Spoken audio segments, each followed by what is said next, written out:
Jacob 11 taking a look at some GPP bats for tonight's slate.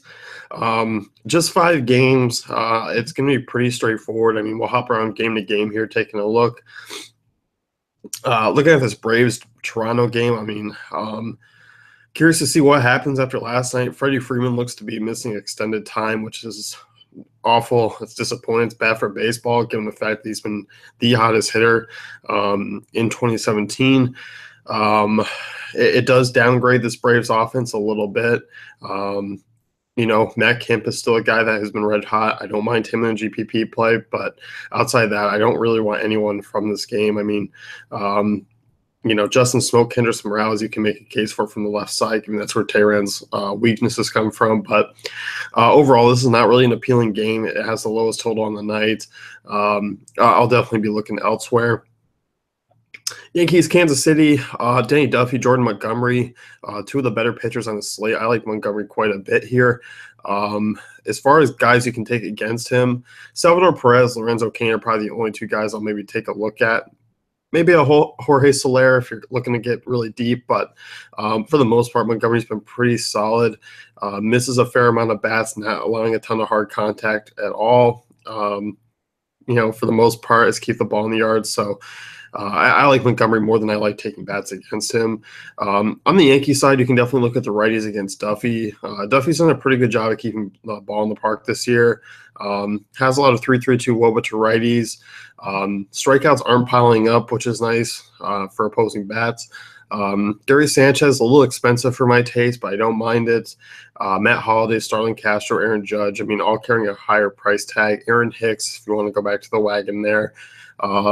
I don't mind it. Wind's blowing in. Kaufman is tough for power, which for Aaron Judge you probably don't care much about because this dude could hit it out anywhere. But I like the upside of these guys. It's there. Would not be surprised to see them get to Duffy a little bit, but would also not be surprised to see if they don't have the explosion that they did last game. I like them stacks, one-offs, but definitely not my favorite offense tonight. Boston, Oakland, Sonny Gravers, Hector Velasquez. I definitely like Oakland and getting them at about sub 15% ownership tonight. Matt Joyce has been struggling, but I do like the power he has from the left side. Jed Lowry, a cheap punt play. Chris Davis always has a ton of upside. Ryan Healy, I don't mind. Yonder Alonso, questionable. We'll see his status, but I don't mind Oakland bats here against Velasquez, who, as I mentioned on the stacking pod, I mean, doesn't look to miss a ton of bats. Has been doing well in AAA, but making your first start here, he's around the plate, which is nice. I don't like stacking against guys who are just crazy wild and ineffectively wild. But you know what? Getting Boston here, who was on a long night, could get the bullpen early. That would definitely help Oakland's case. So I do like them as a one-off team. I think Chris Davis and Alonso or Healy are 2 of the guys that I'll be taking a look at. So as far as the Red Sox go, Mitch Moreland, Hanley Ramirez, probably going to be your lower own plays out of this core. I expect Benintendi, Mookie Betts to be pretty popular, but there is some upside there. Bogarts is a contrarian pivot away from Seager and Segura, who should be the more popular plays. Dustin Pedroia, you haven't really seen the upside out of him. I would not be, I would be shocked to see some upside out of him in the Coliseum. So for the most part, staying away. But I don't mind guys like Sandy Leone, Jackie Bradley just going up against Gray, who has not had it over the last year, hasn't shown it this year. So I will continue to fire away there. Seattle and Chicago. This one I'm definitely more intrigued with the Seattle side of things, especially that front 4. Gene Segura, I'll take a look at. Absolutely crushes right-handed pitching. Dylan Covey, bad 5.42 WOBA against righties, 7 home runs already allowed.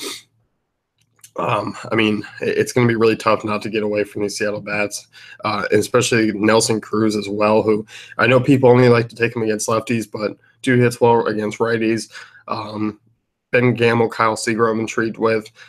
Even a Taylor Motter I'll take a look at. Has definitely cooled off, but with Robinson Cano out, should be hitting 5th or 6th there. As I said, with Covey starting against righties, you can look at the right-handed bats here as well, and I don't mind going down the bottom of that lineup. Getting to the Dodgers and Marlins game, Edson Volquez taking in Hyunjin Ryu. Start with the Marlins here. I mean, given that Ryu has had a little bit of up and down start this season, I know he had the core start.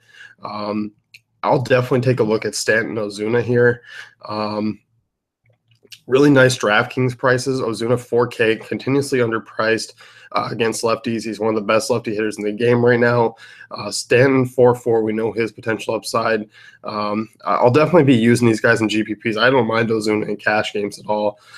Stanton's more of a GPP bat for me just because he's just been so wildly inconsistent. But that potential's there. I'm not really on any of the rest of the Marlins. Maybe a Real Muto, but that's about it. Dodgers, though, front five, certainly in play. You got Jock, Seager, Turner, Bellinger, Grandal. As mentioned on the stacking pod, Volquez struggling with lefties, 399 WOBA, 47% hard contact rate. Those are not numbers to have against the Dodgers, as I said. I don't mind Bellinger. He's going to be popular. Jock as a GPP play, definition of a GPP play, just because the strikeout rate's extremely high. He's not a great cash game guy. Seager, don't mind in all formats. Grandal, I like as a catcher.